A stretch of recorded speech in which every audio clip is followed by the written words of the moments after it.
पूरा भी कर लेना। चलो देखेंगे क्वेश्चन 17 से करने में। ये तो पीरियोडिक ऑप्टिक्स से रिलेटेड है, केमिकल बॉन्डिंग कर रहे थे। 17 क्वेश्चन था एनसीईआरटी का। Define electronegativity, how does it differ from electron gain enthalpy. ये पहले भी बता दिया मैंने पीरियोडिक ऑप्टिक्स के अंदर। दोबारा सुन लीजिए एक बार। इलेक्ट्रोनेगेटिविटी और इलेक्ट्रॉन गेन एंथैल्पी में क्या डिफरेंस है। पहले तो इलेक्ट्रोनेगेटिविटी है, जैसे मान लो एच एफ है, इसमें नेचुरल सी बात है, दोनों एटम अगर अलग अलग है तो एफ की ज्यादा टेंडेंसी होगी इधर इलेक्ट्रॉन खींचने की। तो इसी को इलेक्ट्रोनेगेटिविटी कहते हैं। ये इसमें पार्शियली नेगेटिव आएगा और इसमें पार्शियली पॉजिटिव आएगा। ऐसे ही एचसीएल के अंदर होगा, कोई भी दो डिफरेंट एटम्स होंगे, सीएलएफ है तो भी यही होगा, एफ इलेक्ट्रॉन खींचेगा। कि एक एटम के पास इलेक्ट्रॉन ज्यादा जाएंगे, दूसरे पास कम होंगे। तो इसी को क्या बोलेंगे, electron negativity. Tendency to attract shared pair of electrons. Clear. Tendency to attract shared pair of electrons in a compound, ये कंपाउंड की प्रॉपर्टी होती है। सही ना, ये है इलेक्ट्रॉन नेगेटिविटी। डेफिनेशन लिखी हुई है यहाँ पे, देख लेना एक बार। सही ना। अब इसका डिफरेंस क्या है इलेक्ट्रॉन एफिनिटी से। इलेक्ट्रॉन एफिनिटी से डिफरेंस क्या है, वो भी बहुत सिंपल है बिल्कुल। देखो, इलेक्ट्रॉन एफिनिटी क्या है, अकेले एटम की प्रॉपर्टी है। जैसे एफ एटम लिया मैंने, अकेले एटम में भी यहाँ पे, तो बाहर ये 7 इलेक्ट्रॉन इसके पास ऑलरेडी है, 2 7 होता है ये। ये क्या है, energy release when extra electron is added to the neutral gaseous atom. बाहर से एक इलेक्ट्रॉन आ रहा है न्यूट्रल गैसियस एटम के अंदर, ये इलेक्ट्रॉन एफिनिटी है। और उसमें एनर्जी क्या होती है, रिलीज होती है। तो अगर डिफरेंस आता है, लाइन डाल के लिखना हमेशा। Electro affinity, electronegativity. इलेक्ट्रोनेगेटिविटी बताया, tendency to attract shared pair electrons towards itself in a compound. Electroaffinity, energy release when an extra electron is added to the neutral gaseous atom. दूसरा point, it is a number, ये एक number है। और ये क्या है, energy release in electron volt. Energy release in electron volt, ये property किसकी है, कंपाउंड की। It is the property of A compound. It is the property of A compound. और ये क्या है, property of an isolated gaseous atom. Isolated atom की property, isolated atom की। फोर्थ पॉइंट, इट्स वैल्यू, इसकी वैल्यू हमने fix कर रखी है ये, लेकिन एक वेरिएबल वैल्यू होगी। जैसे अगर एच एफ है तो इधर एफ इलेक्ट्रॉन ज्यादा खींचेगा।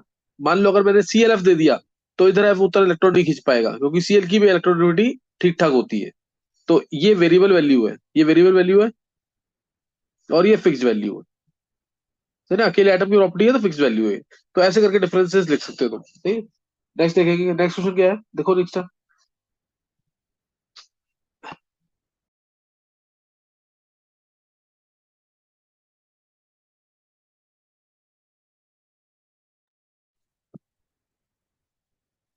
नेक्स्ट देखो, explain the help of a suitable example polar covalent bond। देखो कोवलेंट बॉन्ड क्या कैसे बनता है, by mutual sharing of electron. जैसे सीएल सीएल, यहाँ पे कोवलेंट बॉन्ड बन रहा है, एच एक इलेक्ट्रॉन, एच एक electron, mutual sharing of electron से, ये इलेक्ट्रॉन इधर, ये इलेक्ट्रॉन इधर।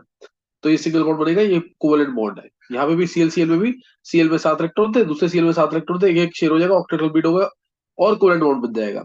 ये दोनों केसेस में जो बॉन्ड बना है, ये है नॉन पोलर कोवलेंट बॉन्ड, क्योंकि यहाँ पे कोई चार्जेस नहीं आए, कोई पॉजिटिव पोल कोई नेगेटिव पोल नहीं आएगा, दोनों एटम सेम है। लेकिन मान लो अगर मैंने एचसीएल ले लिया, अब इस केस में क्या होगा, सीएल के पास पार्शियली नेगेटिव चार्ज रहेगा, एच के पास पार्शियली पॉजिटिव चार्ज रहेगा। एच के पास एक इलेक्ट्रॉन था, सीएल के पास थे 7 इलेक्ट्रॉन, 1 2 3 4 5 6 7। तो ये ऑक्टेट कंप्लीट करेगा, ये भी ऑक्टेट कंप्लीट ड्यूप्लेट कंप्लीट करेगा। चलिए, ये ड्यूप्लेट कंप्लीट करेगा। तो इससे एचसीएल में जो बॉन्ड बनेगा, ये आएगा।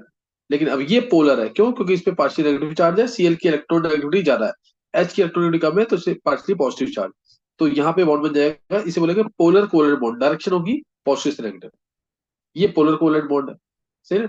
तो ये पोलर है, और यहाँ पे क्या है, नॉन पोलर। यहाँ पे भी क्या है, non polar.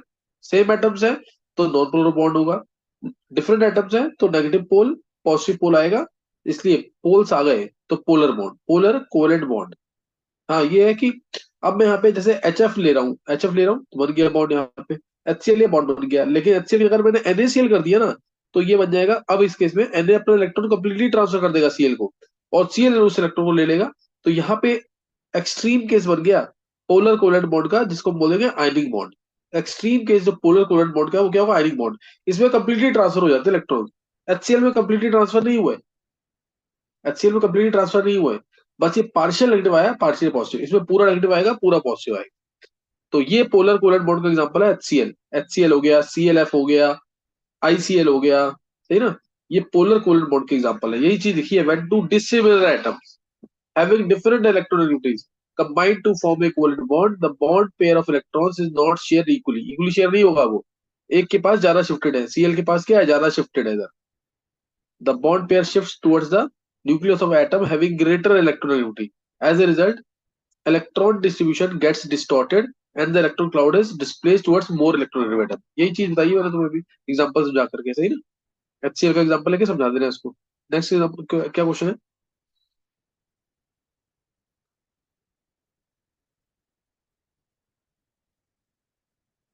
Arrange the bonds in order of increasing ionic character in the molecules. Increasing ionic character में अरेंज करना है। तो तुम्हें दिख रहा है कि आयनिक कैरेक्टर के लिए lithium, sodium, potassium, rubidium, caesium ये होने चाहिए मेटल की फॉर्म में, या beryllium, magnesium, calcium, strontium, barium ये होने चाहिए मेटल्स की फॉर्म में। आगे अगर हम लेके चेक करें तो ग्रुप आ गया नाइट्रोजन, फॉस्फोरस, नॉन मेटल्स जो है आर्सेनिक, एंटीमनी, बिस्मथ। उससे आगे oxygen, sulphur, selenium, tellurium, polonium, fluorine, chlorine, bromine, iodine, acetyl. तो इधर हम प्रेफर करेंगे जो दूसरा इलेक्ट्रॉन लेने वाला है, जो इलेक्ट्रॉन लेने वाला है वो एफ हो। अगर ये एफ है तो चांसेस बहुत ज्यादा होंगे आयनिक बॉन्ड बनने के, लेकिन यहाँ पे मेटल होना चाहिए। जैसे इनमें से कोई मेटल आ जाए तो बहुत ज्यादा आयनिक बॉन्ड बनेगा, इसमें से आ गए तो आयनिक तो बनेगा लेकिन थोड़ा कम आयनिक होगा। तो अब इसी को देखते हुए अरेंज कर लो। अब जैसे एल आई एफ है, एल आई एफ आया, के टू आया, एन टू आया, एसओ टू आया, सी एफ थ्री आया। तो तुम्हें दिख रहा है यहाँ पे एल आई और एफ है, एल आई और एफ है, तो सबसे ज्यादा आयनिक बॉन्ड इसी का बनेगा। एफ जल्दी इलेक्ट्रॉन लेगा, एल आई जल्दी देगा। हालांकि के भी है यहाँ पे, के जब देगा जल्दी, लेकिन ऑक्सीजन लेने वाला जो है वो एफ की तरह पावरफुल, उसकी इलेक्ट्रॉनिटी उतनी नहीं है। इससे पहले एल आई आएगा, मेटल अच्छा, नॉन मेटल भी अच्छा। के टू ओ में फिर ये आ जाएगा के टू ओ, क्योंकि मेटल दे रहा है इलेक्ट्रॉन, ये रहा ना पोटेशियम, ये इलेक्ट्रॉन दे रहा है और ये इलेक्ट्रॉन ले रहा है ओ। ऐसे चेक कर लो, इधर था एल आई इलेक्ट्रॉन दे रहा था, एफ इलेक्ट्रॉन ले रहा था। एफ मैंने तुम्हें बताया सबसे जल्दी लेगा इलेक्ट्रॉन। उसके बाद आ गया एल आई एफ, फिर एन टू में तो आयनिक बॉन्ड होगा नहीं, कोवेलेंट होगा, एसओ टू आया, और सी एल एफ थ्री भी, इसमें भी एफ आ गया ना, तो उसको फिर करना सी एल एफ थ्री को। सी एल एफ थ्री के बाद फिर आ जाएगा हमारा एसओ टू, क्योंकि इलेक्ट्रोनेगेटिव डिफरेंस तो है ही, और एन टू में तो कोई इलेक्ट्रोनेगेटिव डिफरेंस नहीं है, फिर एन टू आ जाएगा। समझ आ गया कि नहीं है? जितना ज्यादा इलेक्ट्रोनेगेटिव डिफरेंस होगा, जितना ज्यादा इलेक्ट्रोनेगेटिव डिफरेंस होगा, उतना ज्यादा बॉन्ड आयनिक हो जाएगा। ये देखा ना, डिपेंड्स अपॉन इलेक्ट्रोनेगेटिव डिफरेंस। तो ये चेक कर लेना खुद। नेक्स्ट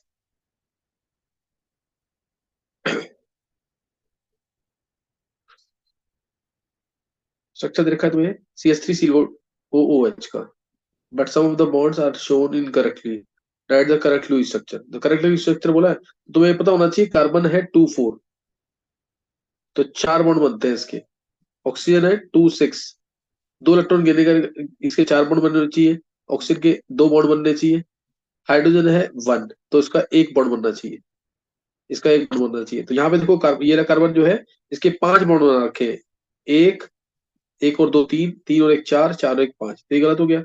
और यहाँ पे कार्बन के बना रखे तीन बॉन्ड, एक बॉन्ड, दो बॉन्ड और तीन बॉन्ड, इसलिए ये भी गलत हो गया। तो इसलिए तुम्हें बस क्या करना है, सी एच एच एच, और सी के साथ ऊपर double bond O O H. अब यहाँ पे हर एक एटम के बॉन्ड, इस ऑक्सीजन के दो बॉन्ड है, एच का तो एक ही बॉन्ड कॉर्नर भी होना चाहिए, इस सी के चार बॉन्ड है, इस वाले सी के भी चार बॉन्ड है, तो ये करेक्ट लुईस स्ट्रक्चर होगा। नेक्स्ट गाना,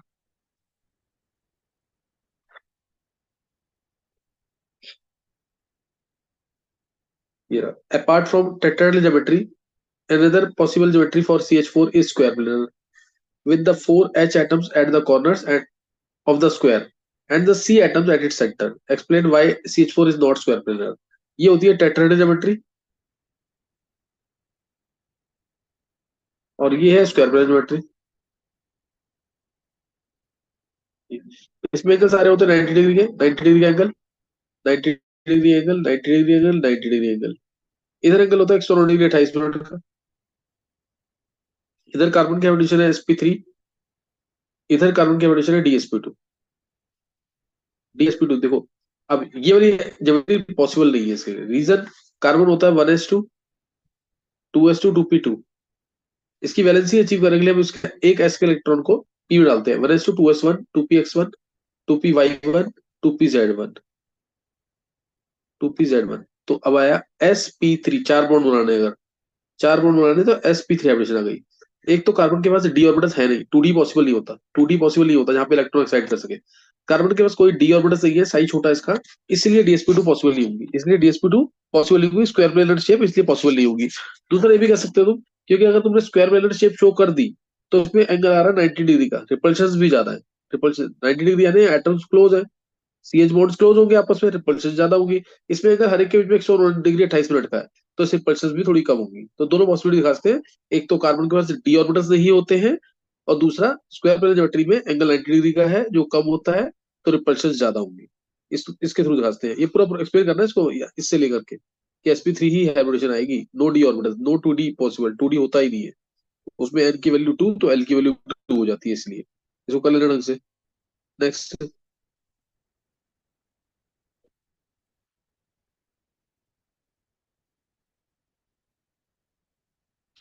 explain why BeH2 molecule has a zero dipole moment although the BE bonds are, देखो BeH2 की शेप ये होती है, बीई और एच की शेप ये है, बॉन्ड्स इसमें क्या है, पोलर है। बीई एच, बी में एच में क्या आएगा, चार्ज नेगेटिव आएगा पार्शियल, बी पे आएगा पॉजिटिव, यहाँ पे भी नेगेटिव पार्शियली पॉजिटिव। तो नो डाउट ये बॉन्ड पोलर है, बी और बॉन्ड इधर भी पोलर है इधर भी पोलर है, लेकिन डायरेक्शन अलग है, इसकी डायरेक्शन इधर तो इसकी डायरेक्शन इधर, दोनों एक दूसरे के डायपोल्स को कैंसिल कर देंगे, म्यू आएगा net zero, therefore it is non-polar, therefore कोई poles नहीं माने जाएंगे इसके अंदर, it is non-polar because of in BH2 sp beryllium has sp hybridization or beryllium is sp hybridized, so the individual bonds cancel the effect of each other, individual dipoles cancel the effect of each other, therefore it is non-polar though it is having polar bonds। Structure जरूर दिखाना है, फिर उसका जो भी लिखना है तुम लिख दो, तुम फिर स्ट्रक्चर जरूर बनाना है, जैसे मैंने डायरेक्शन दिखाई है प्रॉपर, ये जरूर दिखाना है। नेक्स्ट,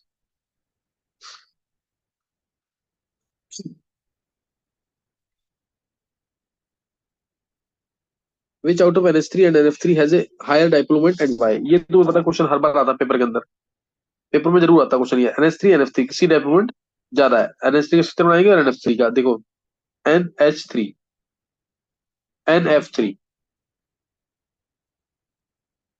बस अब ये लोन पेयर, ये लोन पेयर, डायरेक्शन दिखाओ डाइपोल मोमेंट की, बस हो जाएगा क्वेश्चन।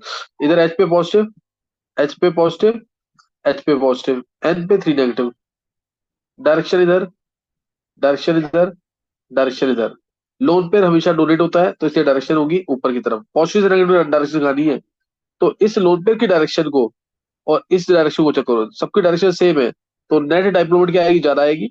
और इधर क्या होगा, एफ पे नेगेटिव है, एफ पे नेगेटिव है, एफ पे नेगेटिव है, एन पे 3 पॉजिटिव है, डायरेक्शन ये नीचे की तरफ है, लोन पेयर की डायरेक्शन ऊपर की तरफ है, तो नेट डाइपोल मोमेंट इसकी कम हो जाएगी, नेट जीरो नहीं होगी लेकिन कम हो जाएगी, तो इस वजह से NH3 की डाइपोल मोमेंट ज्यादा होती है देन NF3। यही चीज लिखी है देखो, in both molecules NH3 and NF3 the central atom N has a lone pair electron and there are 3 bond pairs, 3 bond pairs है इसमें, वही NH के है ना, 1 2 और 3, 3 बॉन्ड पेयर्स है इसके अंदर। Hence both molecules have a दोनों की शेप क्या है, पिरामिडल शेप है। Since fluorine is more electronegative than hydrogen, it is expected that the net dipole moment of NF3 is greater than NH3। However, the net dipole moment of NH3 ये 1.46 D है, is greater than that of NF3 1.24 D। This can be explained on the basis of direction of dipole moment। Direction of dipole moment वही मैंने तुम्हें बताया, नीचे देख लो एक बार, नीचे देखो, नीचे नीचे कर लो,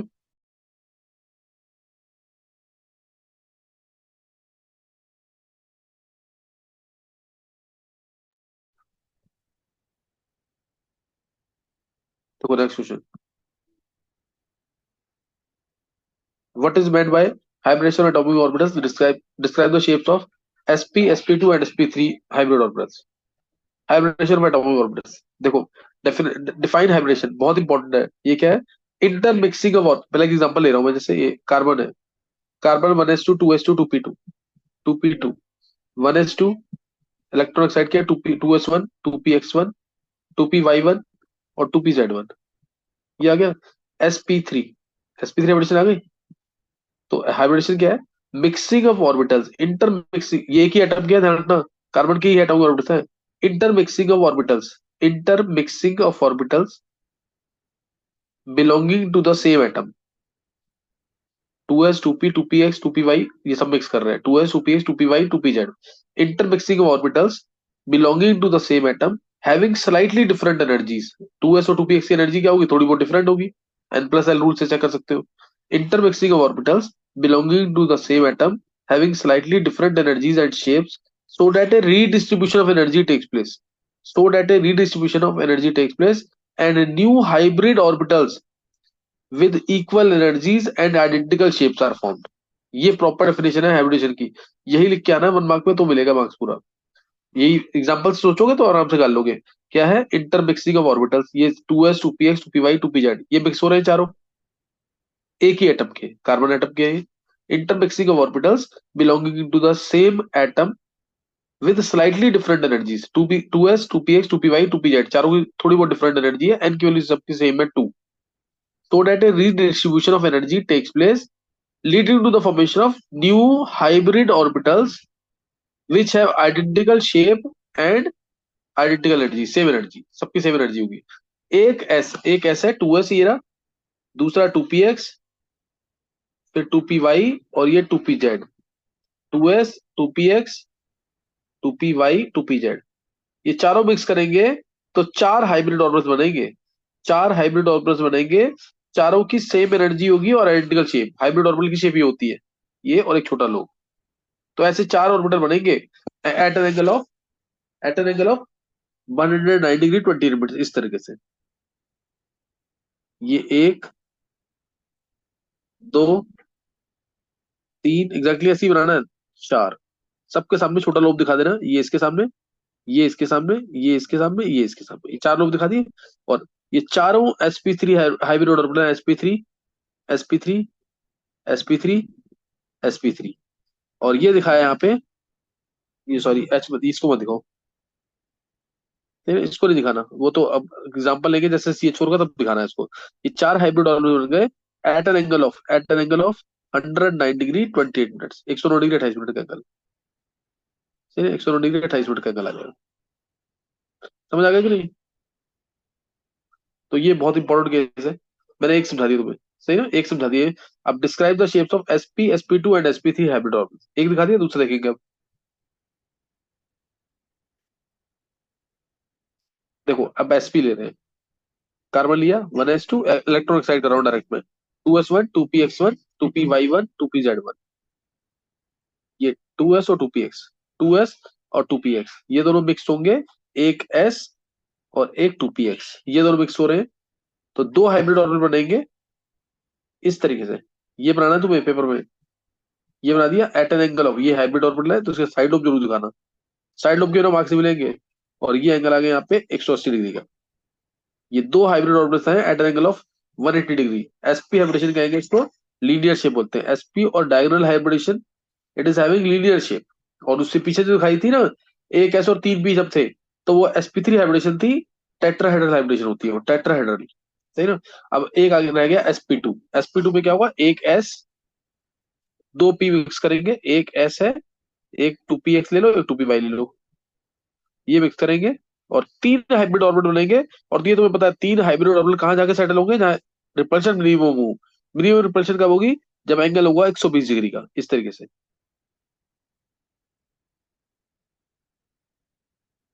ये 120 डिग्री का, ये 120 डिग्री का, है ना। तो ये तीनों बता दी मैंने तुम्हें। एसपी बता दिया 180 डिग्री डायगोनल हाइब्रिडेशन कहते हैं, एसपी कहते हैं। sp2 इसको बोलते हैं ट्राइगोनल और ट्राइगोनल प्लेनर हाइब्रिडेशन, या ट्राइगोनल हाइब्रिडेशन और sp2 हाइब्रिडेशन, ट्राइगोनल और sp2। और ये टेट्राहेड्रल और sp3 हाइब्रिडेशन। नेक्स्ट क्वेश्चन दिखाना।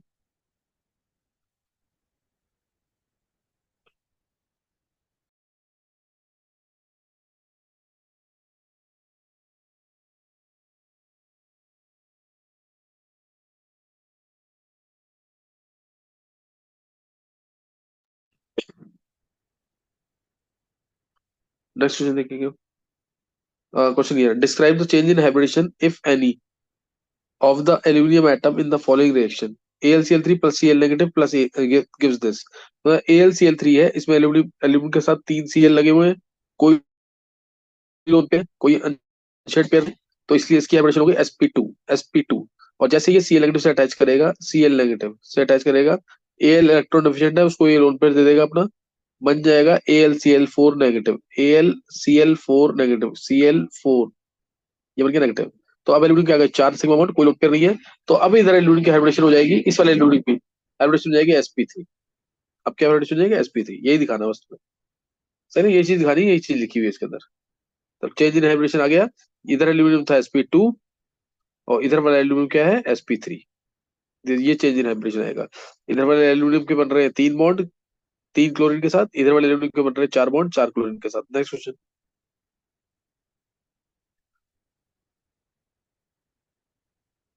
ये क्वेश्चन तो बहुत बहुत ही इंपॉर्टेंट है, ये आईआईटी एडवांस में भी आया वो question.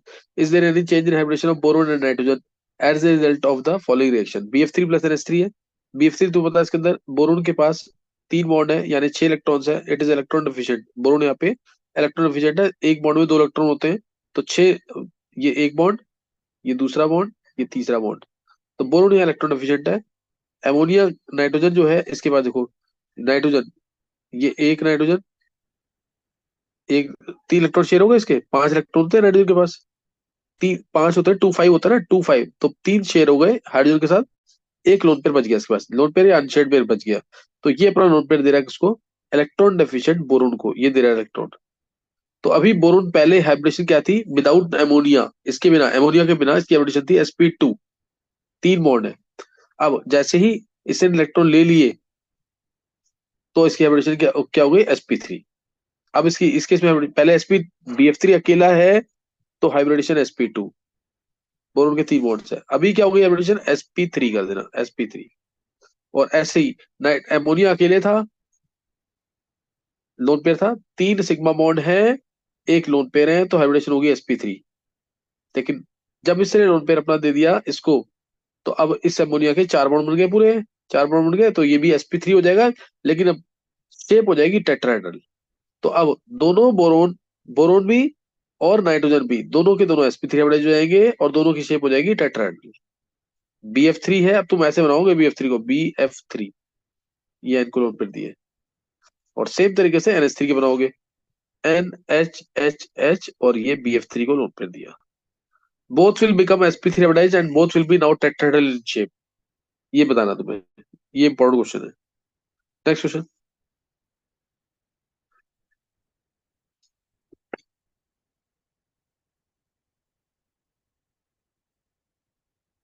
Draw diagram showing the formation of a double bond and triple bond between carbon atom C2H4 and C2H2। तो ये तुम्हें डायग्राम बनाने यानी हाइब्रिड ऑर्बिटल्स के थ्रू, जैसे प्रॉपर क्वेश्चन बोलना चाहिए इसको, शोइंग हाइब्रिड ऑर्बिटल्स। तो कुछ ही बताओ, उससे देख लेते हैं। C2H4 ये होता है,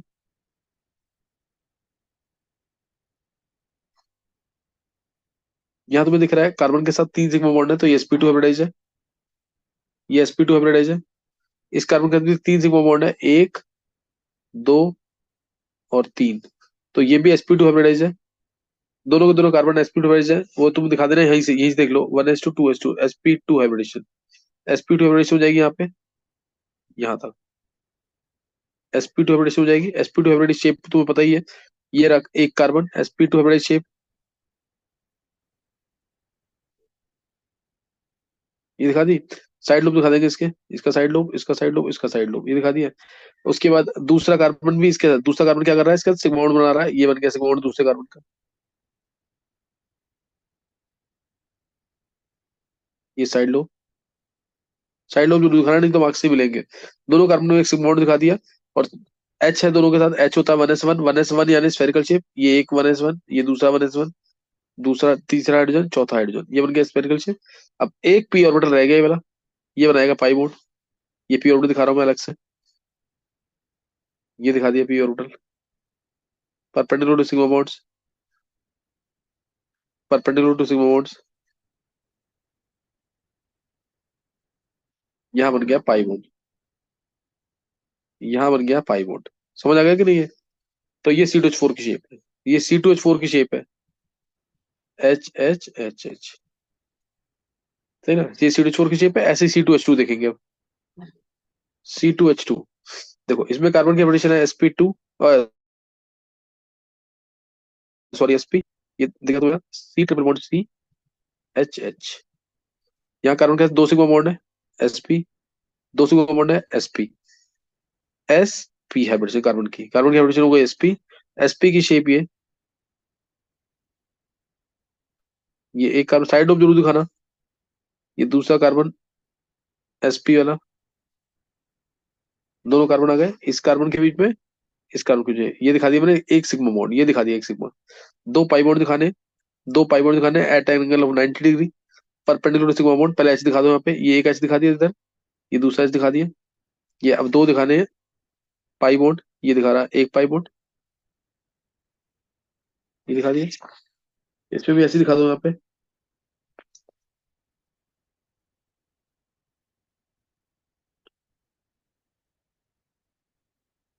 ये दिखा दिया पाई बॉन्ड।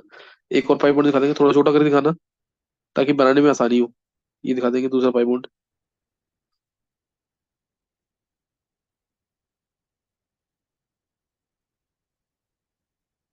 ये बॉन्डिंग हो जाएगी उसमें। ये यहाँ बॉन्डिंग हुई पाई बॉन्ड के साथ, इसी के साथ दिखाना इधर भी पाई बॉन्ड, ये पाई बॉन्ड, ये पाई बॉन्ड, इस तरह से। तो एक सिग्मा, ये सिग्मा, और दो क्या हो गए पाई बॉन्ड, ये सिग्मा ये सिग्मा। तो तुम्हें दिख रहा है यहाँ पे तीन सिग्मा है, एक सिग्मा, दो सिग्मा, तीन सिग्मा, तीन सिग्मा और दो पाई बॉन्ड है इसके अंदर। और इथाइन की बात, इथीन की बात करें तो यहाँ पे sigma sigma sigma sigma sigma, पांच सिग्मा और एक पाई बॉन्ड है। नेक्स्ट दिखा दो निशा।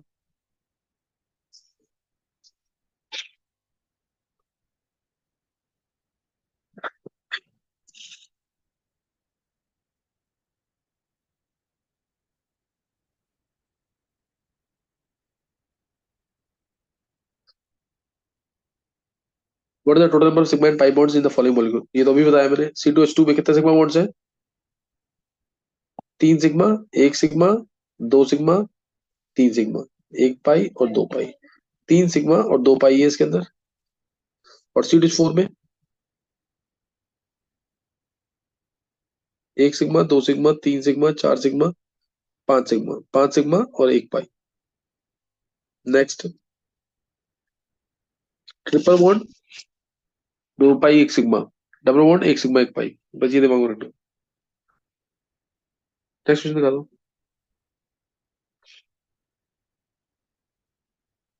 Which hybrid orbitals are used by the carbon atoms in the following molecules? सिर्फ सिग्मा बॉन्ड चेक करो, CH3 है, CH3। चार सिग्मा बॉन्ड बन रहे हैं, एक, दो, तीन और चार। चार sigma bond, zero lone pair sp3। इसमें भी चार सिग्मा बॉन्ड बन रहे हैं और जीरो लोन पेयर है तो sp3। CH3 CH bond CH2, CH3 CH double CH2। Sigma bond check करो, इसमें लोन पेयर किसी के पास नहीं है। इसके साथ तीन चार सिग्मा बॉन्ड बन रहे हैं, तीन एच और एक कार्बन ये वाला, ये sp3। इसके डबल बॉन्ड आ गया, तीन सिग्मा बन रहा है एक पाई बन रहा है तो sp2। इसमें भी तीन सिग्मा बन रहा है एक पाई बन रहा है तो sp2। डबल बॉन्ड है तो sp2 ही आएगा ज्यादातर कार्बन के साथ। और ऐसे ही अब CH3 CH2 OH, CH3 CH2 OH, CH3 CH2 OH। इस कार्बन के चार सिग्मा बॉन्ड बन रहे हैं sp3। इस कार्बन के चार सिग्मा बॉन्ड बन रहे हैं, जीरो लोन पेयर है sp3। इस ऑक्सीजन के पास दो सिग्मा बॉन्ड है, दो लोन पेयर है, दो सिग्मा बॉन्ड है, ये रहे एक दो, तो sp3। अब CH3 CHO, CH3 CHO, ये CH3 CHO। इस कार्बन का चार सिग्मा बॉन्ड है sp3। इस कार्बन का एक, दो, तीन, तीन सिग्मा बॉन्ड है, जीरो लोन पेयर है sp2। CH3COH, CH3C double bond OH। इस कार्बन का चार सिग्मा बॉन्ड sp3। इसका तीन सिग्मा बॉन्ड sp2। नेक्स्ट दिखाओ।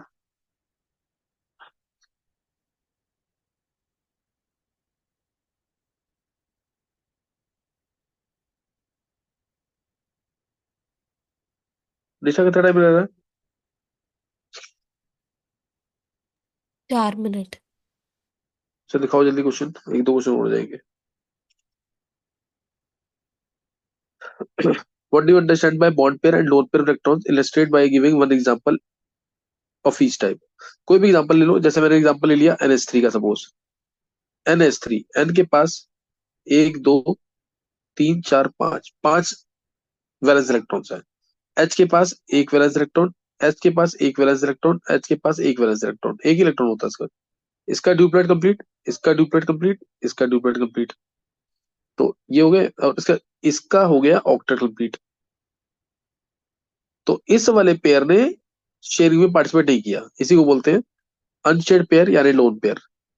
और ये तीन क्या होंगे, बॉन्ड पेयर्स। यहाँ पे एक बॉन्ड बनेगा, एक इलेक्ट्रॉन शेयर हुआ, एक इलेक्ट्रॉन शेयर हुआ, बॉन्ड पेयर। इलेक्ट्रॉन शेयर हुआ, बॉन्ड पेयर, दोनों का एक एक इलेक्ट्रॉन शेयर हुआ तो बॉन्ड पेयर कहेंगे। तो NH3 के पास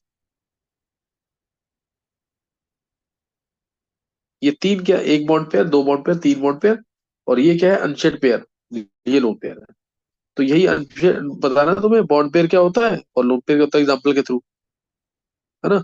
दोनों के एग्जाम्पल, दोनों एक ही एग्जाम्पल में आ जाएंगे। ये लिखा है when two atoms combine by sharing one or more electrons, equivalent bond is form. ये तो सिंपल बताया इसने। The shared pair of electrons present between the bonded atoms are called as bond pairs. Shared pair electron क्या बोलते हैं, bond pair. Shared pair between all main participant in bonding, सब participate तो नहीं करते, जैसे एटम इलेक्ट्रॉन नहीं किया, the electron who not participate in bonding is called a lone pair। सही ना, सिंपल पेयर नहीं है, तो कोई लोन पेयर है। तो एक एग्जांपल दो, नेक्स्ट देखो।